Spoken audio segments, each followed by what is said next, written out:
Gruesome Magazine. Hello, once again, I'm your host, Doc Rodden, and this is Gruesome Magazine, where we review the very latest in streaming and video on-demand horror movies, along with theatrical ones. Yes, those two. Each week, the Grue-Crew from Gruesome Magazine will take a look at various spooky, scary, and gory genre offerings. Tonight, we're reviewing Here for Blood, streaming on Screambox. Ooh. Get your wrestling moves out and about. Let's do this. All right, with me this week is my co-host, Jeff Mohr. Jeff, how you doing, sir? I'm here for the blood. Okay. All right. All right. I'm doing good. Also joining us this week is award-winning filmmaker Christopher G. Mohr. How you doing, sir? Hey, brother. I came into this ring to see a horror comedy, and a horror comedy it is. Yeah. Do you smell what the Mohr is cooking? The Mohr is I'm good. doing well. Stay on the Mohr. The Mohr. No, stay off the the Mohr. The Mohr. We could be the Mohr brothers tag team Oh, because we look so much alike. I know. Yeah. Like we're the rock and roll express of the Grue-Crew. There we go. So there's old school wrestlers. they'd be so confused. All right. If you don't know what we're talking about, Here for Blood has a lot of wrestling in it.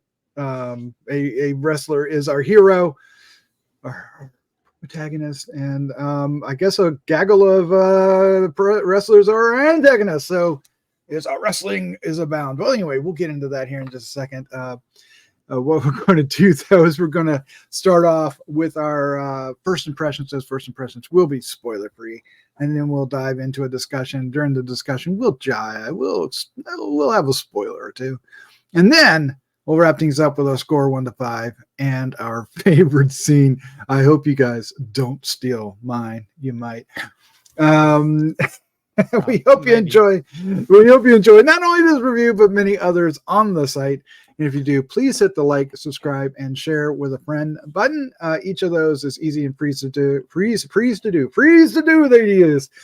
Free to do, and each click will help us find me some help with my English. We help us find more horror fans just like you. And of course, if you enjoy older horror films, check out the Decades of Horror podcast, the classic era, the 70s and 80s. They're also on the site.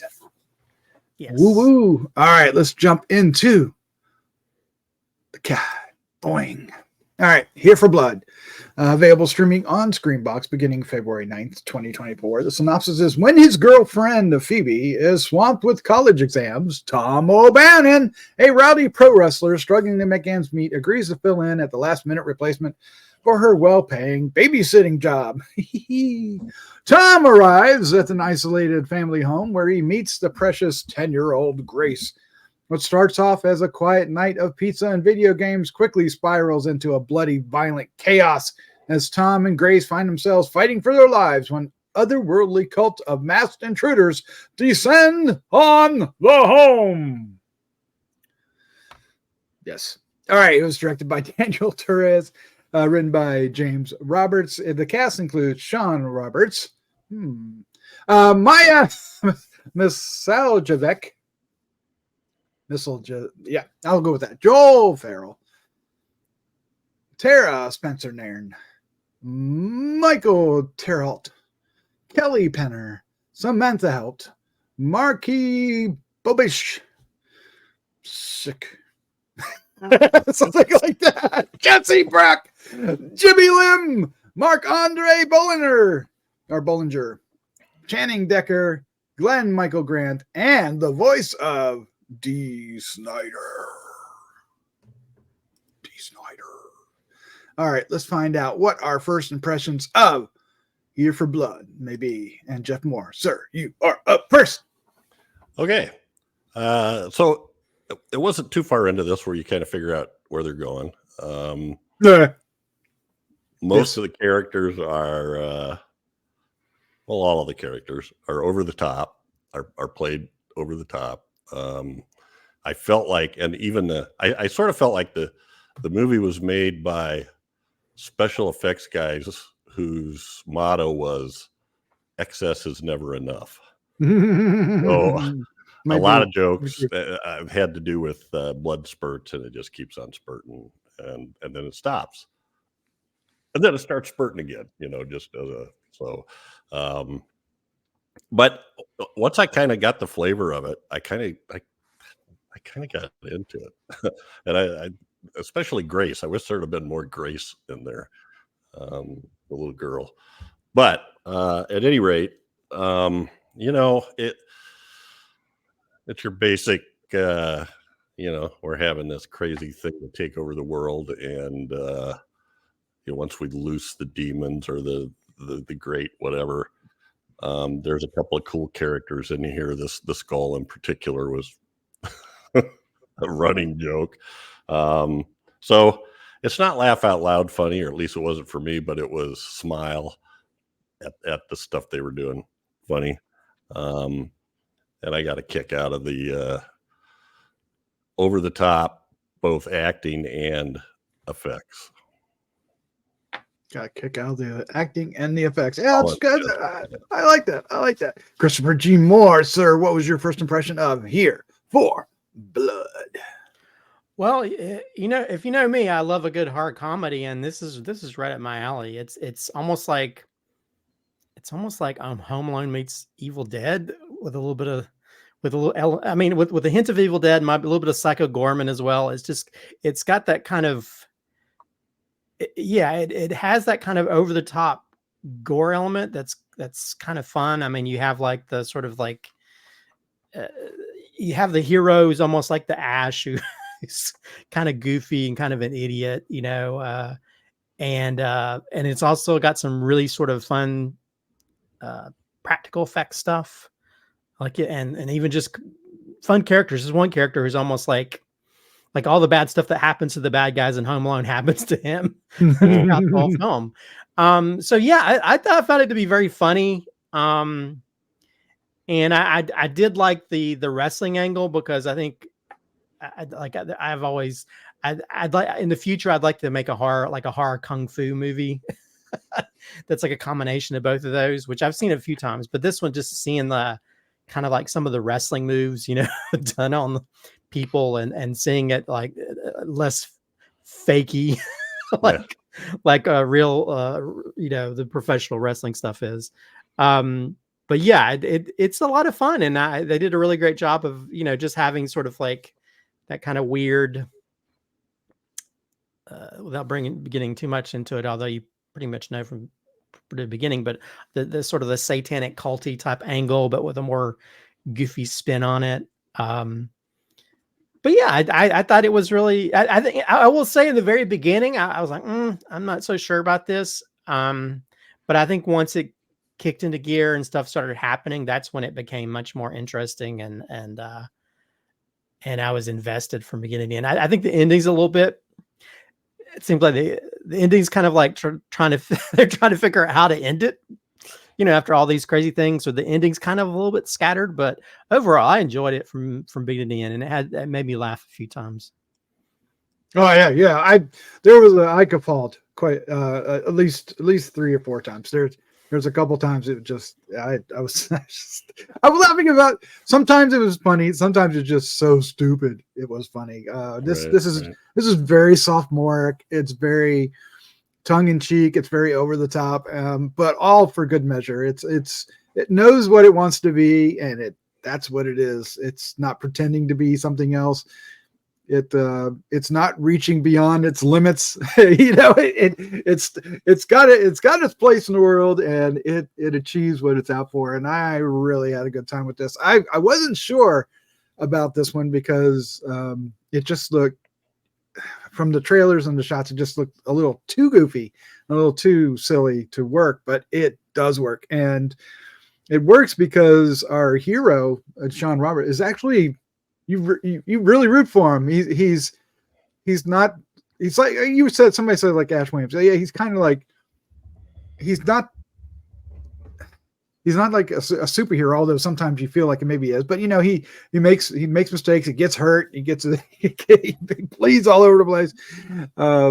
He's not perfect, but yet you root for him, just like the characters in the movie eventually side by him. The audience does too, and that really, really works.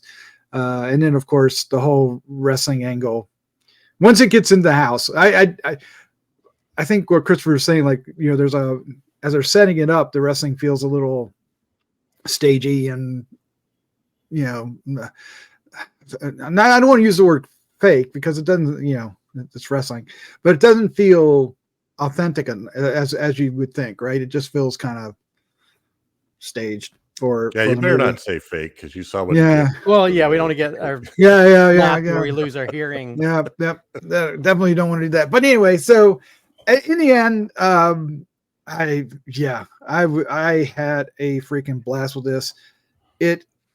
I would love to see this movie again. I'm just ready to watch again. I had a great time with this movie. Well, I think I mean, I will say it's not the same level, but it almost felt a little bit of Kurt Russell-y, he's almost like his Jack Burton, but a little bit more heroic than Jack Burton was, and it's just not as polished. yeah. But I think that's why sometimes wrestlers, when they pop up in these things, like Roddy Piper and They Live and stuff, they have that bravado. And I think he had that kind of going for him. He had that kind of, he had like the goofy sort of built guy charisma about himself. So I said, drinking beer and saying this or that and trying to be cool about it. And I think it worked really well. I will say there was a few places where, like, I think the bit about like a guy being a babysitter as a creeper was kind of like, what is this? This felt like something from the 1980s, not 2023, but well, so did the whole film. The whole film. Well, yeah, it feels like it could have been made in the 80s, and maybe that's why I appreciated it as the one that's a big fan of movies from the 80s. But stuff like that, I was like, man, they're still writing dialogue like that.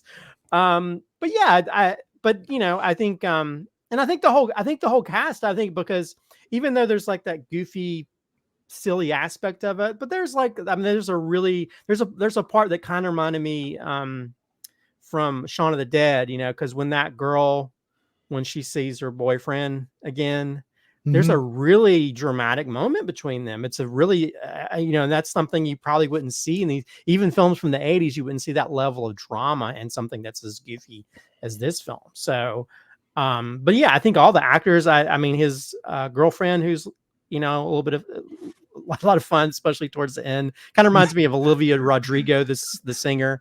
But yeah, and even the little girl, I think they all kind of do a good job of interacting and playing off of each other. And also you have these group of like mass killers that kind of almost in the very beginning, are they trying to pull off like Sting from wrestling? Yeah. It kind of felt like it a little bit. Yeah. Yeah. Cause you have that guy who's like, just sewing his chest and he's got like the white face, like the Sting. So it almost felt like they were trying to pull off like a Sting type thing, but I did like all the different types of masks each person had. Cause they had the one guy had the upside down mask. That actually was pretty creepy. Right. I liked that mask. So I think I really liked the production design when it came to the creation of the mask, and also because it wasn't like one of these things where all the bad guys looked the same. Everybody had there's one guy was always laughing and goofy, and other guys always getting the crap beat out of him, and then also like the leader guy who's sending people out. So even though this is a very low budget, they did a pretty good job with some of the thing, like the big sort of culty door thing in the barn. That was a real prop. That looked pretty cool. Yeah. They did a pretty good job on, and even some of the special effects actually weren't that bad with creation of glowing eyes, or even like when the stuff starts glowing inside the demonic box thing. I kind of felt like partway through it, I was thinking, this is the way it would be if Three Stooges or Laurel and Hardy or Abbott Costello or somebody were special effects artists, because they just coming up with all these weird spurting things and everything and it just kept spurting. It never quit spurting. It's like it's not enough to just hit him in the head once. You got to hit him in the head again and then again. So, but over and over. Yeah, and it took me a while to get there. I think you guys mentioned this, but it doesn't really show its hand until you get in the house and the parents leave. Mm-hmm. That's when it kicks in. Yeah. And all the guys, you start showing up and you go, geez, how many are there? Because they give you a flash at the beginning, and we're spoiling this, so where you feel like there's one psycho killer, right? But then somebody makes a phone call and says, yeah, get your gear, and the next thing you know, there's like, I don't know, 3, 4, 5 guys. I don't know how many guys there ended up being.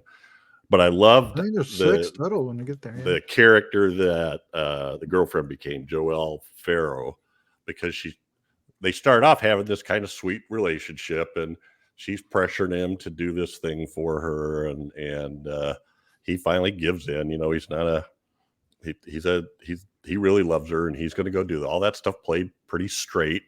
But then when she shows up at the house, that's when everything inside the house, like after the parents left, was like, that's when it went over the top everywhere, including the girlfriend.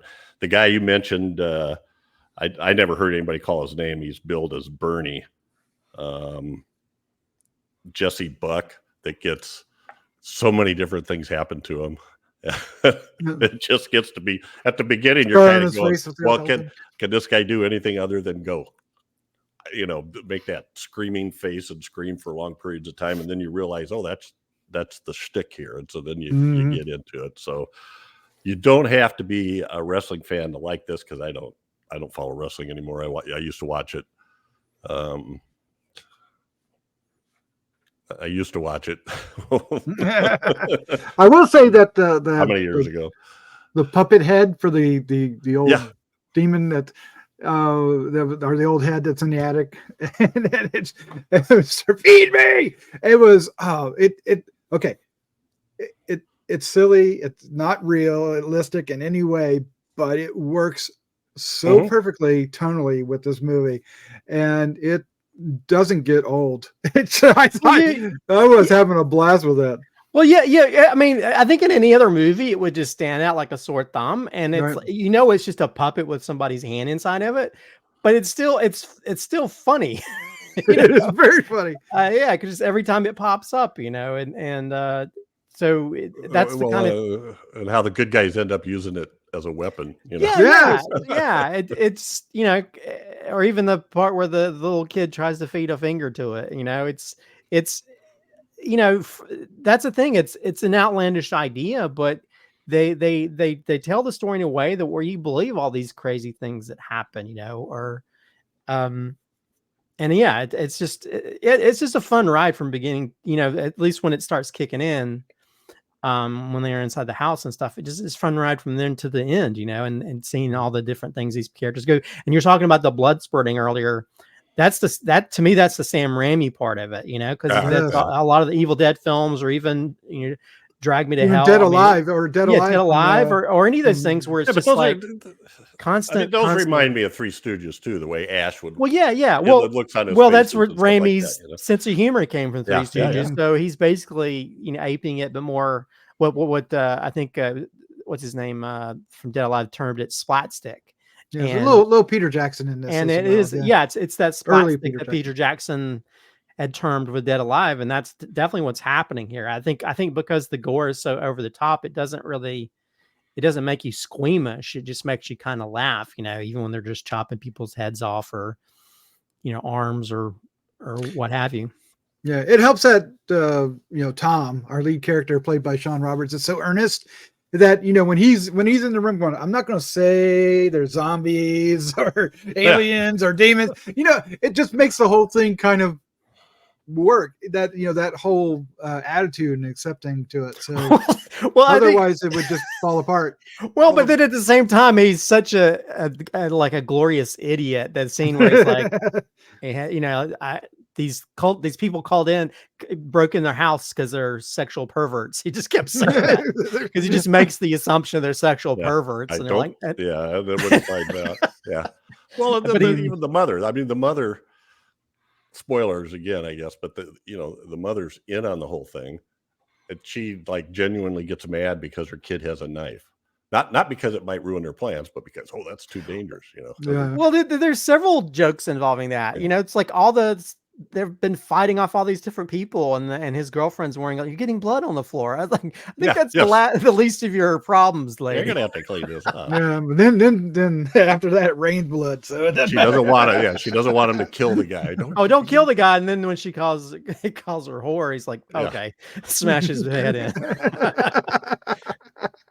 I mean, that's the kind of humor this thing. It is. Again, very sophomoric, but if you're in the mood for that, this movie is. It's a fun ride. It just really is a good time. So I was surprised, and I really liked the actors. They're not the greatest actors in the world. They're either stiff or they may not even have lines, but at the same time, it just works in the whole element of the movie. A lot of those guys, you don't see their face except for that Bernie.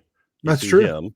And then, the one boyfriend, I thought he was kind of funny because he was such a dork. And then the girl, and then the guy that played, I just love the guy that played Bernie. I just loved him. He was hilarious. Yeah. I'm not sure who the big bad was, but he's the one that finally took his mask off and went face to face, and he was pretty good too. He had the height. They all look like a bunch of wrestlers, and then of course you had Meat, who comes out at the end, and he looks like the guy from George the Mad Max films from George Miller. What was the guy's name? The guy he had a hockey mask on. Anyway, doesn't matter. But what voice was D. Snyder? Was he the? He would feed me. That was it. Feed me. Yeah. Okay. Yeah. He didn't have a stretch there. It's like the Groot of severed heads. Yes, it is. A variety of feed me. That is his whole saying feed me in different ways. Well, if I watched it again, I would definitely count the decapitations. Yeah. There's a good many of them. A lot of throat slashing too. Oh my gosh, and head smashing. Oh my God, the one he just keeps elbowing. The wrestling move, the drop. Yes, elbow drop. That one got of all the jokes, that one got a little thin. It got stretched maybe a little too far. Well, it looked like we did it to a pulp, and then they switched to a scene outside, and then they come back, and he's still doing it. Yeah. But I guess it's part of the joke. But it. Yep. It was fine. It certainly, even if I thought it was stretched in, it didn't water down the movie at all. This movie was a blast. I had a great time. All right, let's go ahead and wrap this up. Let's go ahead and give our score 1 through 5 and our favorite scene. Jeff Mohr, you are up first. Ooh, favorite scene. I'm going to go, this is one of those ones that as we talked about it, I will probably watch this again. Because it takes you, like I said, it took it for me anyway. It takes me a while to get where they're going, and how intentional it is. So I think I would like to see it again, knowing where they go from the start. So anyway, I'm going to go 3.25, and favorite scene, I'm going to say it's the little girl feeding him the fingers. Nice. I just like love that. Feed me. Would you like a little finger? I can't remember exactly how she said it, but it was perfect. Doesn't he spit it out? I don't know. Christopher G. Mohr, you're up next. What's your score and favorite scene? I'll give this a 4 out of 5. I really enjoyed it, even though I have issues with the beginning and even how the end plays out. I think overall it's a fun thing, and it has also, I don't know if you guys laughed at, but when the guy with the studded crotch closes the cassette thing with his crotch, that made me laugh out. I thought of that. I was like, oh my God. But I'll say, I will have to say my favorite scene is when he does the elbow drop on the guy's head. Oh, nice. because again, it plays into like wrestlers when people call them fake, and he was like, I'll show you fake, you hipster asshole. And he's like, but at the same time, he smashed his head in the very beginning. He didn't need to keep doing. I mean, it literally flattened his head. It was like So watermelon. I would have thought they would at least had him like knocking it down little by little, but no. But then he keeps going at it. I was like, dude, calm down. But yeah, I laughed really loud at that specific part because I think that, you know, considering his character, that was a sort of a fun moment for his character in the film. Excellent. Yeah, like I said, I had a blast with this. I'm giving it a very happy 4. Good. And will this make my top 10 of the year? I don't know. It'll make my honorable mentions for certain. It's just locked that. Oh, wow. I really had a good time with this. It totally took me by surprise. I was thinking it was going to be a stinker, but it was great. And neither you guys didn't take my favorite scene or my backup scene, so I'm going to give them both. My favorite scene is the first decapitation, and it's all going crazy, and you know they think it's all said and done, and then the body stands up, and the head and the hands go, and he comes running out. I about lost it. That was the funniest thing. A headless body flipping on the bird and coming at him. If it wasn't that, it was my backup one was when the one guy, the guy we saw at the first, he kind of looks like the Crow a little bit, gets kicked in the crotch, and you see his eyes bulge out inside the mask.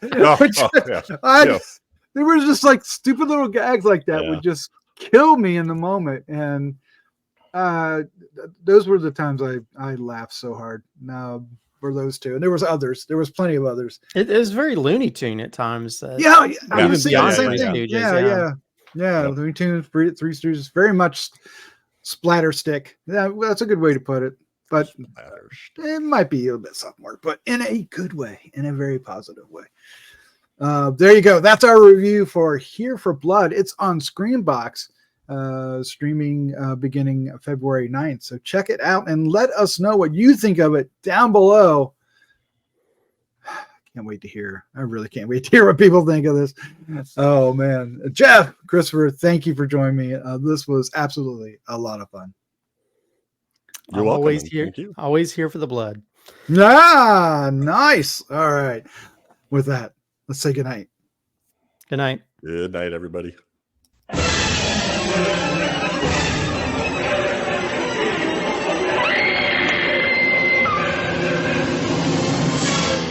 Gruesome Magazine.